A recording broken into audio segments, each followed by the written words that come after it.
Today I'm going to talk to you about Noah's Ark. Yes, the famous story where Noah got all these animals, 2 by 2, one girl, one boy, into an ark because God told them there was going to be a flood, and they had a flood, and then everyone on earth died. But believe it or not, some people think it's not true. So, the whole ark discovery thing happened really periodically throughout history.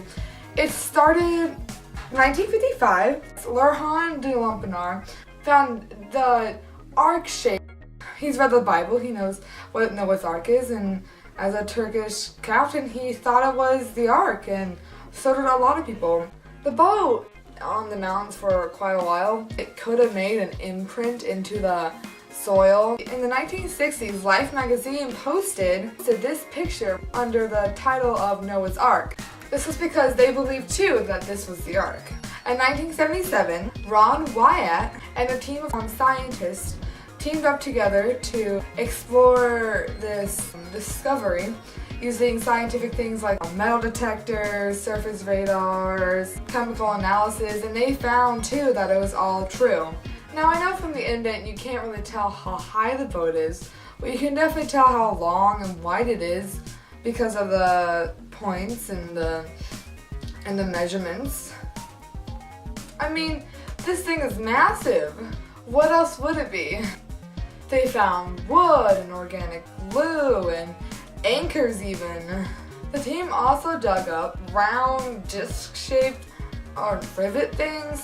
Now, I know the rivets aren't exactly the most exciting thing in the world, but they were actually sent into a laboratory, and it was found that they contained 8.36% iron, 8.35% aluminum, and 1.5% titanium, which is pretty impressive.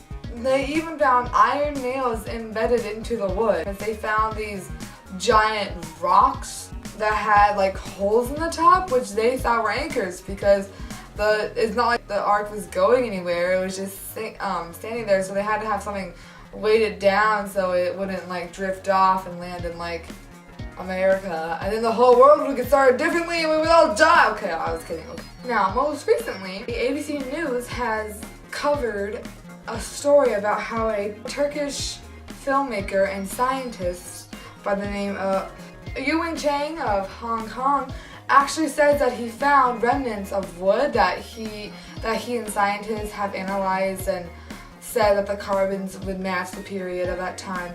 Said that the wood that they found could have been from a shepherd's hut. When he landed, he probably needed some wood from the ark to make his first house. Textual evidence. Chang's wood that he found was found on the Turkish mountain of Mount Ararat, and right here. Genesis 8:5. After 150 days, exactly 5 months from the time the flood began, the boat came to rest on the mountains of Ararat.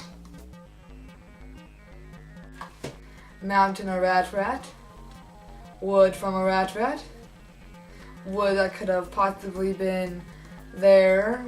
A person by the name of Douglas Simmons brought the Ark tablet to a British museum, and scientists found it and they were astounded by what it was. Basically, it's this Babylonian story about how the hero, Atrahasis, a Noah-like figure, and basically he was told by the god Enki to build an ark because Enki was going to kill everyone. It's really shocking because the stories match up. How would Noah get all those animals on the boat? It's not like they were just there. I mean, there's like a million billion different species. Plus, they need to be organized. Like, how could you do that? Oh Lord. If Noah believed in God and trust him, then God would have provided it and probably made it really easy for Noah to get all the animals. And plus, scientists have discovered that there wasn't actually as many species as there are now today. There weren't as many definitely back when Noah was there. What about the marine animals? What about dolphins and fish? How'd they get on the boat? The marine animals live in water. They were already in the water. He didn't need to save them from the water. What about the plants and the trees? Weren't they a part of it? How did they survive? God. Some people just don't understand. The story was made for people that believed in God and trusted in Him. Not for people who wanted to argue against Him. So, the people that are arguing against Him don't believe in His power. How did Noah get all his animals to his ship? It's not like he had a magical portal. He went out and gathered all the animals that were there, and like I said, there weren't that many species. Or maybe, have you ever seen the movie Noah? I mean, I like how they pictured it the best in there. I think that, you know how all the animals just flocked to him? Maybe the same thing happened then. What about diseases? Didn't the animals, like, die or something? In Genesis 6:19, it says, bring every kind of animal, male and female, onto a boat with you and keep them alive during the flood. It was Noah's job to keep them alive, and through the power of God, Noah probably did that. How did Noah's boat travel? It would have hit like a mountain or something. True, but who said that he actually traveled anywhere?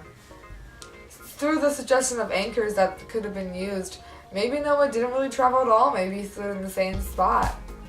Alright! Thanks for joining me on trying to explain how Noah's Ark is real. It is. I do believe it. And I do believe that some of the arguments stated are good, even though I expressed them maybe not so good way.